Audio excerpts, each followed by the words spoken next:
علي من الشيطان الرجيم. بسم الله الرحمن الرحيم. السلام عليكم ورحمة الله وبركاته. الحمد لله رب العالمين والعاقبة للمتقين ولا عدوان إلا على الظالمين. أشهد أن لا إله إلا الله وحده لا شريك له وأشهد أن محمدا عبده ورسوله. اللهم صل وسلم وبارك على سيدنا محمد وعلى آله وصحبه أجمعين وبعد. وقال المصنف رحمه الله تعالى ونفعنا الله به وبعلومه في الدارين آمين. Telah berkata Imamul Allamah Abul Qasim Abdul Karim bin Hawazin Al-Kushairi, semoga Allah Ta'ala merahmatinya, rahimahullah, dan kita mendapat manfaat serta barakah ilmunya di dunia dan di akhirat. Ketika Hasan bin Abi Sinan menghampiri sahabat Al-Hasan, yakni Hasan Basri, dia bertanya, apakah yang paling sulit bagi anda? Mereka menjawab, wara'. Dia berkata, tidak ada sesuatu yang paling mudah bagi saya selain ini, wara'. Mereka bertanya, mengapa demikian? Dia menanggapi, yang dia menjawab, saya belum pernah minum air dari mata air milik anda semua selama 40 tahun. Hasan bin Abi Sinan tidak tidur terlentang, atau makan makanan berlemak, atau minum air dingin selama 60 tahun. Seorang bermimpi bertemu dengannya, lalu bertanya kepadanya tentang apa yang telah Tuhan lakukan atas dirinya. Dia menjelaskan, dia telah berlaku baik kecuali bahawa pintu Firdaus ditutup bagi saya disebabkan oleh sebuah jarum yang saya pinjam dan tidak pernah saya kembalikan. Abdul Wahid bin Zaid mempunyai seorang pembantu rumah tangga yang bekerja dengannya selama bertahun-tahun dan beribadat secara khusyuk selama 40 tahun. Sebelumnya dia adalah seorang penimbang gandum. Dan ketika dia meninggal, seorang bermimpi bertemu dengannya. Ditanya tentang apa yang telah Tuhan lakukan atas dirinya. Dia menyatakan dia telah memperlakukan saya dengan baik, kecuali bahawa saya dihalangi memasuki pintu Firdaus disebabkan oleh debu pada timbangan gandum yang dengannya saya menimbang 40 bahagian gandum.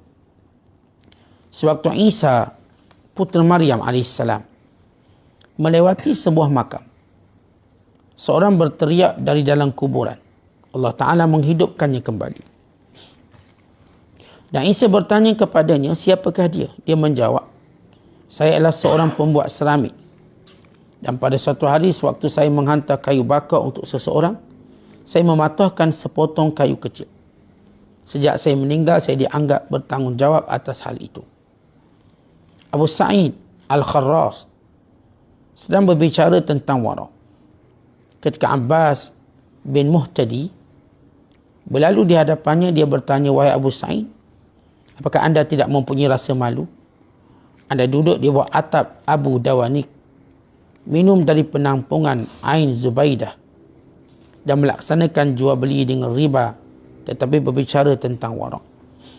Muslimin dan muslimat sidang jemaah yang dirahmati Allah sekalian, pada penonton semua, masih lagi kita berada pada perbahasan wara', dan kita berada pada penutup perbahasan ini yang dibahaskan oleh Imam Abul Qasim Al-Kushairi dengan mendefinisikannya dan membawa kisah-kisah mau'izah, peringatan bagaimana pentingnya sifat wara'. Di antaranya beliau membawa kisah seorang ulama yang bernama Hasan bin Abi Sinan. Hasan bin Abi Sinan asalnya seorang Kristian. Kemudian dia memeluk Islam. Dan dia memperbanyakkan ibadatnya kepada Allah sehingga dia dikenali sebagai abid. Dan juga seorang yang wara', seorang yang zuhud. Seorang yang banyak mengingati Allah. Di antara kata-kata Hasan bin Abi Sinan yang popular ialah dia berkata, orang yang mengingati Allah di kalangan orang-orang yang lupa seperti orang yang berperang ketika mana orang lain melarikan diri. Jadi kalau seorang itu ingat Allah dalam kelompok orang yang lupa, atau situasi biasanya manusia lupa. Tapi dia menyebut nama Allah, sama bandingannya seperti orang yang sedang berperang sedangkan orang lain cabut lagi, berpaling. Hasan bin Abi Sinan merupakan anak murid kepada Hasan Basri. Beliau lahir pada tahun 60 Hijriah dan meninggal tahun 180 Hijriah. Artinya Allah Ta'ala panjangkan umurnya sehingga 120 tahun. Mu'ammarin, di kalangan Mu'ammar. Maka beliau ketika mana bertemu dengan teman-teman seperguruannya, anak murid pada Hasan Basri. Dan kita tahu Hasan Basri meninggal pada tahun 101 Hijriah. Berarti pada tahun 110 Hijriah. Berarti beliau sempat mempelajari dengan Hasan Basri beberapa tempoh yang agak panjang. Dia kata, apakah pandanganmu terhadap warak? Maka jawab anak-anak murid Hasan Basri, warak ni memang susah. Ia agak sukar. Lalu kata Hasan bin Abi Sinan, warak bagiku senang. Aku selama 40 tahun tidak pernah meminum air sungai kamu. Selama 40 tahun. Jadi tuan-tuan, apakah signifikan daripada perkataannya? Signifikannya ialah betapa penting istiqamah dan mujahadah. Kerana warak akan diperoleh dengan sifat kebiasaan kita. Kalau contoh, tuan-tuan, kita biasa tak makan daging. Tak makan daging. Akhirnya kita bertahun-tahun tak makan daging, akhirnya terbiasa untuk tak makan daging. Atau kita terbiasa tak makan durian. Saya dengar durian mahal-mahal ni, saya pun tak makan. Akhirnya saya terbiasa tak makan durian. Walaupun saya lalu kebun, ladang durian, saya tak rasa apa pun. Orang letak durian atas meja pun saya tak nampak. Kenapa? Saya dah terbiasa meninggalkannya. Artinya untuk mendapat sifat warak, perlu ada satu mujahadah dan kebiasaan. Saya kata Hasan bin Abi Sinan, ni air sungai biasa yang awak minum pun saya tak minum. Yang menjadi kebiasaan minum, apatah lagi yang memang ada unsur-unsur syubhah. Artinya tuan-tuan, dengan bahasa mudah, seorang yang meninggalkan yang harus, mudah baginya meninggalkan yang haram. Dan seorang yang meninggalkan yang menjadi keperluannya, maka mudah meninggalkan apa yang tidak menjadi keperluannya. Seorang yang meninggalkan seleranya, maka mudah untuk meninggalkan yang bukan selera dia. Saya memang selera kalau makan benda, tapi saya tak nak makan. Kalau saya boleh meninggalkannya, maka dengan mudah. Artinya, warak perlukan satu latihan. Latihan-latihan yang berterusan. Umpama isteri kita kalau dia tak biasa tak pakai emas. Dia macam ni tak pakai emas dari muda, tak pakai emas. Akhirnya kalau orang berbicara tentang emas, dia pun tak rasa bernafsu pun. Orang cerita emas ni, emas 919, emas 999, emas Zulian. Dia dengar macam suatu benda yang dia pun tak faham apa dia. Akhirnya tak berminat. Maka bila seorang bermujahadah, bersungguh-sungguh dalam hal waraknya, maka Allah menjadikan ia satu kebiasaan. Kebiasaan dia. Misalnya kita tahu, kita dah terbiasa tak makan makanan yang tak ada halal jakim. Sebagai contoh, sebagai usaha warak kita. Tak nak makan. Kalau tak ada sampel, tak ada chop jakim halal, kita tak makan. Bila kita sudah terbiasa, akhirnya okey. Anak-anak kita pun sama, bila dia beli makanan, beli sesuatu, tengok abah tak ada jakim, tak ada halal jakim, dia terus letakkan. Dia tak bayangkan sedap ke tak sedap atau lazat. Dia cuma nampak tak ada halal jakim, maka dia tak akan usik. Seorang yang membina sifat waraknya, saya tak akan makan kedai bukan Islam. Orang kata ni Ustaz, ni kedai botak asam pedas, Johor Bahru ni sedap. Siapa pun turun Johor Bahru, dia akan berhenti kedai botak ni. Saya kata saya berpegang, saya tak akan makan restoran bukan Islam. Ceritalah sedap macam mana pun sehingga menjilat ibu jari kaki pun, maka saya tak rasa apa-apa pun. Kerana kita dah melatih diri kita tak akan makan di restoran bukan Islam. Akhirnya dengan latihan yang berterusan, kita tak makan. Kalau saya pula misalnya melatih lagi diri saya tak akan makan di tempat ataupun di kedai yang orang yang buka lagu sebagai contoh. Kedai dia buka lagu, berkaraoke. Saya dah biasa. Akhirnya, saya tak ada masalah kalau pun orang kata kedai ni kedai viral, orang beratur sampai 3-4 km. Saya tak rasa pun bau saya rugi. Kerana saya melihat sesuatu yang saya perlu jauhi. Akhirnya, tuan-tuan sekalian, mudah. Macam orang kencing manis, orang darah tinggi. Dia menghalang diri daripada makan sesuatu yang mungkin dia tahu boleh memberi kesan kepada kesihatan. Mudah. Akhirnya kita jumpa orang kecil manis, dia minum air tanpa gula. Kopi tak ada gula, teh tak ada gula. Semua tak ada gula. Tapi orang dah biasa dengan manis pula lain pula. Semua ada gula. Air masak pun ada gula juga. Sebab dia dah biasa. Jadi mujahadah dalam mendapat sifat warak itu penting. Kalau kita dah terbiasa meninggalkan sesuatu, maka mudah bagi kita meninggalkannya. Jadi, masih lagi kisah Hasan bin Abi Sinan. Hasan bin Abi Sinan, beliau tidak pernah tidur menentang, yang tidur berbaring. Mutaji'an, tanah. Duduk, dia tidur duduk.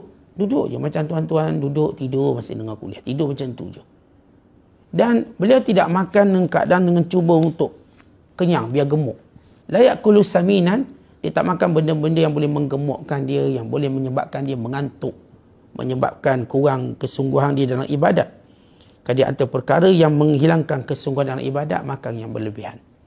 Hilang kesungguhan. Sebab itu, beliau juga tidak minum air dingin selama 60 tahun. Minum air, tapi air sejuk-sejuk dia tak minum. Kenapa? Untuk menguatkan ibadat. Pernah dia ceritakan, ketika mana Maslamah bin Abdul Malik, adik ipar pada Umar bin Abdul Aziz. Dia datang menemui abang ipar dia, Umar bin Abdul Aziz. Pagi-pagi lepas subuh dia datang jumpa. Ketika mana dia jumpa dengan abangnya Umar bin Abdul Aziz, maka tiba-tiba masuk pembantu dia membawa kurma yang baik. Saihan, kurma tu baguslah. Berisi. Lalu dia letakkan depan Umar bin Abdul Aziz. Umar bin Abdul Aziz tengok macam selera. Lalu dia pun mengambil beberapa biji, letak kat tapak tangan. Letaklah sebiji, 2 biji. Wahai Maslamah, apakah ini memadai sehingga malam hari? Cukup tak untuk malam hari? Lalu Maslamah diam. Dia tengok sebiji, makan nak sebiji, nak sampai malam. Daripada subuh. Kemudian Umar bin Abdul Aziz mengambil lagi beberapa biji.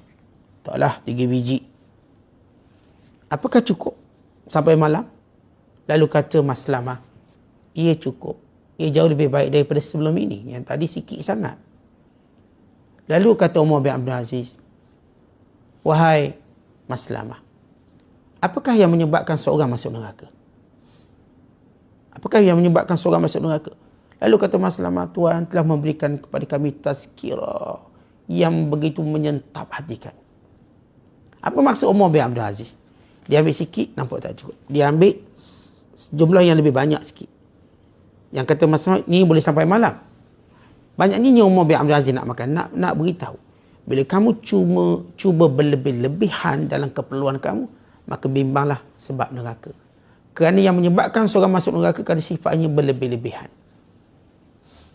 Dia ambil sekadar keperluan. Kalau mula berlebih-lebihan, hati-hati. Yang banyak duit, mula tak keluar zakat, mula abaikan sedekah, mula abaikan ingat Allah. Maka itulah yang dimaksudkan oleh Umar bin Abdul Aziz.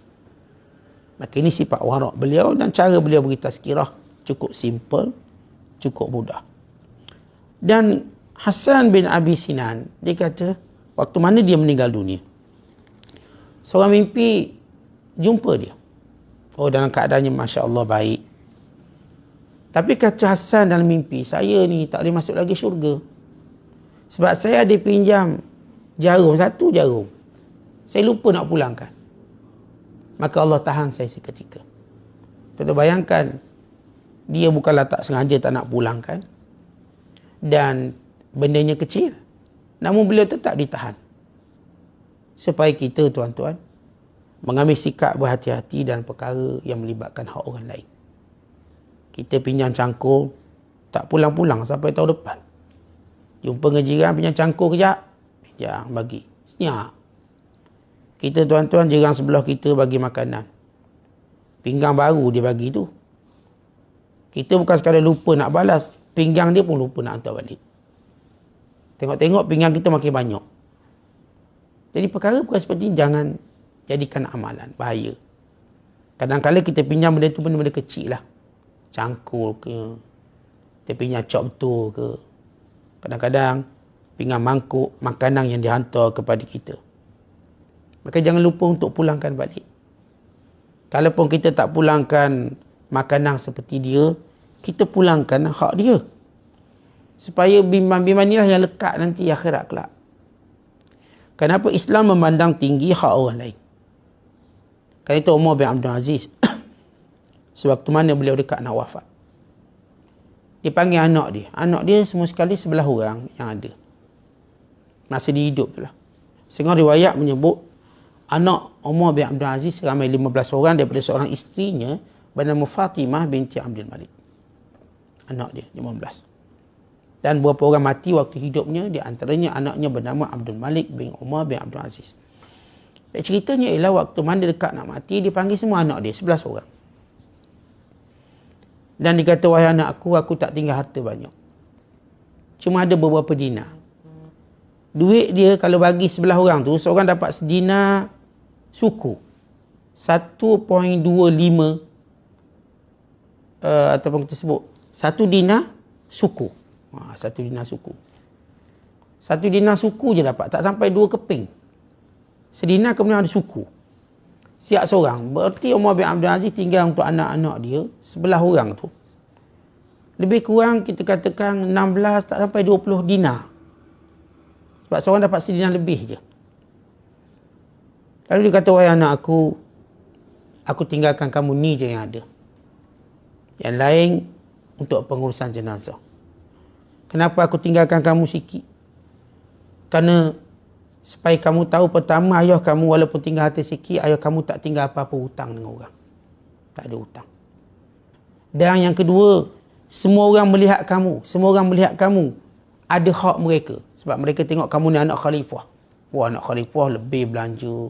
Seperti mereka sedang melihat kamu ambil hak mereka. Jadi mereka tak lagi melihat ada hak mereka atas kamu. Kita kan tuan-tuan kalau tengok anak-anak pemerintah mewah-mewah, ini ambil duit rakyat lah ni. Kita ada perasaan tu. Ini cukai-cukai yang kita bayar barangkali tu dia ambil. Umar bin Abdul Aziz kata, wahai anakku, walaupun aku tak tinggal harta pada kamu, pertama aku tak ada hutang. Yang kedua, orang Islam semua melihat bahawa kamu ni punya hak untuk diberikan pada mereka. Waktu mana aku tinggalkan harta yang sedikit, mereka tengok mereka tak ada hak atas kamu. Tuan-tuan, datang pembantu Umar bin Abdul Aziz. Dia kata, wahai Amirul Mukminin, apa kata Amirul Mukminin ambil je duit ni, saya ada bawa duit ni 300 keping emas. Bagi anak-anak jadi banyak sikit. Lalu kata Umar bin Abdul Aziz, maukah aku cadang apa yang lebih baik? Boleh tak kamu pulangkan balik duit itu, di mana kamu ambil? Sebab Umar bin Abdul Aziz tahu ni ambil duit daripada pemberdayaan negara. Pulangkan balik. Di mana kamu ambil? Anakku, dia akan menjadi salah satu daripada 2 orang. Sama ada dia menjadi orang baik, maka Allah akan menjaga orang baik. Atau anakku akan jadi jahat, maka aku tak izinkan hartaku membantu mereka buat jahat. Tentu aneh. Wara' Umar bin Abdul Aziz meninggalkan anak 11 orang dengan 1 dinar lebih seorang. Akhirnya berkat wara' tadi, semua anak-anaknya kaya. Sehingga salah seorangnya mampu sponsor 100 mujahid di atas 100 ekor kuda yang lengkap untuk berperang pada fi sabilillah. Siapa orang ni boleh sponsor, menyediakan 100 mujahid, 100 orang ahli perang di atas 100 ekor kuda yang lengkap dengan peralatan untuk berperang pada jalan Allah. Artinya anak Umar bin Abdul Aziz saja daripada 11 orang tadi boleh siapkan 1,100 tentera yang dibayar gaji dan sebagainya dengan kelengkapannya. Lihat bagaimana sifat waraknya, tidak mengambil harta negara dan sebagainya. Berlainan kepada apa yang berlaku pada Hisham bin Abdul Malik. Hisham bin Abdul Malik ditinggal anak sama juga macam Umar bin Abdul Aziz 11 orang. Siap seorang dapat 1 juta dinar. Seorang. Artinya semua dapat 11 juta. Seorang 1 juta dinar. Alfi dinar. Sejuta. Sejuta keping duit emas. Tuan-tuan bayangkan, 1 juta keping duit emas. Kalau sekeping tu harga 700. Darat 1 juta, 700 juta seorang. Kalau sekeping emas, sekeping dinar. Sebab 1 dinar bersamaan dengan 4.25 gram. Kalau harga emas kan 1 gram 230. Berarti sekeping tu tuan-tuan hampir 1,000. Habis 1000 kali sejuta, mana seorang ditinggal 1 bilion. Kalau nilai hari ni lah. 1 bilion seorang. Yang Umar bin Abdul Aziz pula ditinggal sedina lebih. Maknanya seorang dapat 1000 lebih seorang. 1000 lebih tuan-tuan. Nak buat apa 1000 lebih? Pada beli musangking 10 kilo habis. 1000. Hisham bin Abdul Malik tinggalkan anak dia, semua kaya raya. Seorang, kalau nilai yang sekarang 700 juta. 1 bilion hampir. Sebelah orang. Tetapi tidak mengambil tempoh yang panjang, melainkan selepas itu anak-anaknya semua menjadi peminta sedekah fakir. Atau warak kita menjadikan zuriat kita senang dan kaya. Tamak dan halaba kita menjadikan zuriat kita miskin, papa ke dana. Kadang-kadang kita ingat warak kita nanti menyebabkan anak-anak kita susah tak? Anak kita jadi senang lepas tu. Warak ni sebenarnya ilmu kekayaan. Ilmu kekayaan yang sebenar. Sebab Allah berikan dia kekayaan jiwa. Kaya pergantungannya dengan Allah. Pemeliharaan Allah Ta'ala. Dan bila mana Allah Ta'ala jadikan manusia memandang yang baik, itu pemeliharaan Allah Ta'ala. Kesan warak. Kalau ada orang kita tengok dia baik je. Kenapa baik? Nampak baik. Kesan daripada sifat warak. Maka dia perlihatkan kebaikan. Tapi kalau kita tak warak, kita tamak semacam, orang nampak kita macam tak baik, jahat. Padahal kita tak pukul dia pun. Tapi begitu kesan warak. Nampak nur dan sinarnya. Dan kisah Abdul Wahid bin Zaid. Seorang tabi'in yang masyhur ataupun tabi'in yang masyhur yang meninggal tahun 177 Hijriah. Dia ada seorang khadam yang belajar dengan dia, yang beribadat selama 40 tahun. Ini anak murid yang khadam betul lah. Dan 40 tahun beribadat. Bila mana dia meninggal dunia, nampak dalam mimpi, jumpa dalam mimpi. Maka ditanya bagaimana keadaanmu? Dia kata baik. Allah Ta'ala telah berikan kepada aku segala kebaikan. Melainkan aku tak boleh lagi masuk syurga. Sebab apa? Sebab dulu sebelum belajar dengan kamu, wahai Abdul Wahid, aku ni ialah penimbang. Kerjanya nimbang, kayalan, penimbang. Jadi waktu aku timbang gandum, pada penimbang tadi dah ada debu-debu gandum yang mungkin dah beri kesan berat. Maka bila ditimbang gandum berat tu bukan sebenar. Tuan-tuan, ini peringatan yang besar pada kita. Dalam Quran ada satu surah yang berkait dengan dosa orang yang mengurangkan timbangan. Allah Ta'ala berfirman, wailul lil mutaffifin. Celakalah orang yang mengurangkan timbangan. Mutaffif ini penimbang. Kalau tuan-tuan tengok orang yang bekerja, berniaga, bila melibatkan timbangan, itulah dia nak tipu. Nak tipu ni, dia timbang durian. Patutnya durian tu cuma sekilo, jadi sekilo setengah. Pandailah dia adjust. Dia timbang ikan. Ikan tu dia bekukan. Berat air batu tu dah 100 gram mungkin. Maka apa yang dia ambil itu ada syubhah. Sebab tu kalau kita biasa ke pasar, orang berniaga ayam. Ayam ni ada air batu. Dikeraskan ayam tadi. Bila ditimbang, berat air batu dalam perut ayam tu ada. Katakan lebihnya 100 gram. 1 gram tu mungkin 3-4% juga. 7%, 8%. Kalau dia tidak ada warak, itulah dia cara dia nak ambil untung. Tapi kalau dia ada warak, dia pun kira dah tolak air batu 100 gram, dia lebihkan. Sebab itu Nabi SAW mengajar akhlak orang yang kerjanya menimbang. Nabi kata apa? Rasulullah SAW bila masuk pasar, setiap kali baginda jumpa dengan pada penimbang, Nabi kata, zin wa arjih. Timbang lebih sikit. Lebih sikit. Kenapa sebut lebih sikit? Tuan-tuan, kalau seorang timbang dengan tepat, tak mungkin dia tepat sebenarnya. Kerana ada faktor pengaruh-pengaruh yang mungkin berlaku. Maka bagi mengelakkan perkara syubhat atau haram, terutama bila dia sengaja nak buat macam tu, maka hendaklah dia cuba lebihkan timbangan. Sebab tu kita kalau timbang lebihkan. Durian kita timbang sekilo, lebihkanlah sekilo 200. Sebab mungkin kita tak tahu yang melekat tu tai ayam ke tai itik ke melekat. Yang melekat tadi mungkin daun-daun kering. Ataupun penimbang kita ada shock sikit-sikit. Yalah letak rembah empas macam tu, jarum dia goyang sikit. Maka jarumnya mungkin dah ke depan sikit. Mungkin. Sebab tu selalu kena setting. Sebenarnya tuan-tuan, kita memang ada penguat kuasa yang akan pantau berapa bulan sekali. Tetapi sebenarnya iman kita lah yang menjadi penguat kuasa kita. Jangan timbang mengurangkan timbangan orang. Sebab itu tuan-tuan, latih diri kita. Bila kita bekerja dalam bab timbang menimbang ni, lebihkan. Jangan kita kurangkan. Ini akhlak para peniaga dan inilah waraknya dan inilah cara untuk dia menjauhi yang syubhat. Jadi kisah ni dihalang dengan cara tak sengaja kerana debu-debu gandum. Yang memang sengaja nak kurangkan timbangan, maka jawablah dengan Allah Ta'ala. Maka hati-hati dengan akhlak seumpama itu. Isa bin Maryam, dia lalu kat kubur, lalu Allah menghidupkan salah seorang yang mati dalam kubur. Ini di antara mukjizat Nabi Allah Isa AS.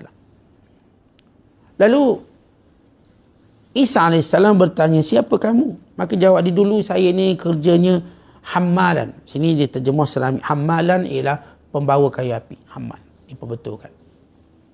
Maka bila dia bawa kayu, dia patahkan kayu. Biar kecil sikit, rengang sikit. Maka kerana sebab dipatahkan kayu tanpa pengetahuan owner pemilik dia, maka dia terhalang daripada ataupun dia bertanggungjawab dengan perbuatan tadi. Tuan-tuan sekalian, kita kadang-kadang diamanahkan untuk jaga benda, kemudian tiba-tiba benda tu patah, rosak, kita diam. Duduk hotel ni, tiba-tiba tuan-tuan gelas pecah, anak kita buat pecah. Kita buat senyap ni, rezeki dia tak tahu. Kita bimbang tuan-tuan, memang dia tak tahu, kita akan ditanya akhirat-akhirat. Kita pergi mana-mana hotel lah, mana-mana resort, tiba-tiba patah benda tu. Kita pun tak beritahu ni patah ni. Kita bimbang itu yang menjadikan terhalang kita dapat kebaikan. Ya, ramai orang tuan-tuan menyangka hak orang, biarlah. Jangan. Kita tuan-tuan lebih baik rosakkan hak kita daripada rosakkan hak orang. Kita duduk homestay, tiba-tiba anak kita semuanya tentera-tentera Jepun belakang anak kita ni. Berlari sana, berlari sini. Akhirnya ni pecahkan cawan, yang ni pecahkan mangkuk, yang ni itu dan ini. Lalu kita bila keluar homestay beritahulah, bang, tadi ada pinggang pecah, cawan pecah. Jadi saya gantilah. Kalau abang nak suruh ganti, saya ganti. Kalau abang halalkan, alhamdulillah. Kita tak apalah. Tuan-tuan, kalau kita beritahu tuan rumah, tak adalah teruk sangat. Tapi kalau kita tak beritahu, nanti dimaki kita. Dan memang kita layak kena maki pun. Seorang bila maki pada perkara yang kita layak, kita kena maki tu. Memang kena, patut. Sebab tu kita nak elak orang maki kita. Kalau sekali kita ada buat rosak, kita minta maaf. Atau kita lebihkan bayaran. Kalau malu nak cakap, nak beritahu, agak-agak tengok. Kita kan biasa beli pinggan mangkuk. Ni biasa harga RM5 ni. Kita pun lebihkan RM10. Cawang ni biasa sekian harga, kita pun lebihkan. Beritahu. Saat nanti mahal Ustaz, tak apalah, akhirat lagi mahal. Baik kita bayar kat dunia tuan-tuan. Kita tengok ni dia punya vase bunga ni macam mahal Ustaz daripada Sarawak. Pecah mau 500-600 ni. Saya tak mampu bayar, saya diam je, saya lari. Tuan-tuan, 500 nilaian dunia. Ke akhirat kelak jauh lebih berat pada tu. Kalaupun kita tak mampu bayar, beritahulah sepatah. Mudah-mudahan dimaafkan. Tak apa, dia kata bang, abang tak payah bayar lah. Ataupun ginilah, abang bayar ansur-ansur lah. Abang bayar ansur-ansur, bayar RM10 sebulan ke. Jadi alhamdulillah kita akan ada penyelesaian. Saya yakin, saya percaya. Siapa pun yang nak jadi baik, Allah tunjuk jalannya. Siapa pun yang nak baiki kesilapannya, Allah mudahkan usaha dan ikhtiarnya. Sebab itu kata Nabi SAW, Man akhadha amwalan nas yuridu ada'aha adallahu an. Siapa yang dia ambil harta orang dengan niat untuk pulangkan balik, Allah Ta'ala akan tolong dia untuk pulangkan balik. Allah akan tolong dia. Kita memang niat nak ganti, Allah Ta'ala akan tolong kita. Kisah terakhir dalam bab warak tuan-tuan, Abu Sa'id Al-Kharras, ulama yang meninggal tahun 277 Hijriah. Ketika mana dia sedang mengajar berbicara tentang warak, salah seorang sahabatnya bernama Abbas bin Muhtadi. Abbas kata, tak payah bercakap warak lah kalau kita sendiri tak berapa warak. Kenapa? Ialah kamu tengok, kamu duduk bawah atap Abu Dawani. Ini pemimpin yang masalah ni. Kamu guna dewang dia. Dan kamu minum air Zubaidah. Ini mata air yang dibuat oleh pemerintah. Pun masalah ambil cukai lebih-lebih melampau. Dan kamu jual beli dengan duit muzayyafah. Maksud jual beli riba ni, duit itu ada spekulasi dia. Artinya tuan-tuan, ada orang mainkan peranan untuk merendahkan nilai duit dengan cara yang tidak benar. Maka ada syubah-syubah yang banyak. Lalu kamu berbicara tentang warak. Tuan-tuan, Abu Sa'id Al-Kharras ni orangnya warak. Tapi makin kita baik, makin orang tegur untuk kita jadi lebih baik. Contoh, kalau orang tak pernah tegur kita, maknanya kita orang biasa je. Tapi orang terus tegur kita untuk kita jadi lebih baik, lebih baik, lebih baik. Sebab tu kalau berhenti orang tegur kita, maknanya berhentilah peningkatan kita. Kalau berterusan orang tegur kita, maknanya Allah nak angkat lagi kita, nak angkat lagi. Maka kita tuan-tuan melihatnya secara positif setiap teguran tadi, kerana Allah nak angkat. Tapi sudah bila berhenti teguran, berarti kita dah tak diangkat, kita dah statik dah. Jadi Abu Sa'id Al-Kharraz ditegur oleh kawannya, sahabatnya bernama Abbas bin Muhtadi, seorang yang disepakati oleh ulama tentang waraknya.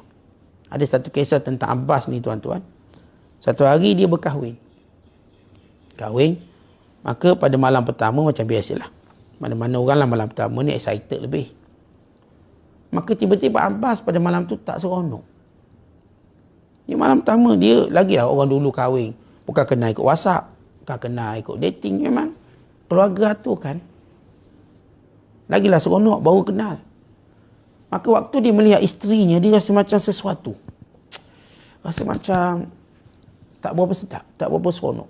Dan bila dia cuba menghampiri isterinya, maka dia semakin datang rasa benci. Maka dia pun tahan dirinya. Dia tak bersetubuh malam tu. Dia tahan dirinya. Maka dia pun berzikir, dia pun berqiyam. Sehingga beberapa hari, lepas 3 hari, dia tak usik, tak sentuh isterinya. Rupa-rupanya, perempuan yang dikahwininya sudah ada suami lain rupanya. Perempuan ni dah kahwin dulu. Maka dia ditipu, tapi Allah pelihara dia. Daripada melakukan perkara walaupun tak sengaja. Tetapi maknanya orang-orang yang bertakwa pada Allah ni, dia bukan sekadar tak buat salah apa yang dia tahu. Dia juga takkan buat salah apa yang dia tak tahu, kerana Allah Ta'ala pelihara dan jaga dia. Benarlah kata Nabi SAW, ihfazillah yahfazka, jagalah Allah, Allah jaga kamu. Ihfazillah tajidillah tujahaka, jagalah Allah, kamu akan dapati Allah berada di hadapan kamu. Maka lihat kisah Abbas bin Muhtadi atau Abul Fadl, bagaimana beliau kerana waraknya Allah pelihara jaga dia daripada menyetubuhi isteri orang secara tak sengaja. Dan kisah perkahwinannya, ada orang nak cuba anaknya ni dikahwinkan dengan perempuan yang sebenarnya dah ada suami. Perempuan tu diam tak cakap. Tapi bila nak menghampirinya, dia datang rasa benci. Abbas ini akhirnya lepas 3 hari baru tahu rupanya perempuan ini sudah punya suami. Lihat bagaimana pemeliharaan Allah Ta'ala pada orang-orang baik. Sebab itu tuan-tuan, berusahalah jadi orang baik. Kerana Allah sentiasa akan tegur kita, jaga kita, pelihara kita, supaya kebaikan kita terus menjadi sesuatu yang lebih hebat nanti. Wallahu a'la wa a'lam bissawab. Assalamualaikum warahmatullahi wabarakatuh.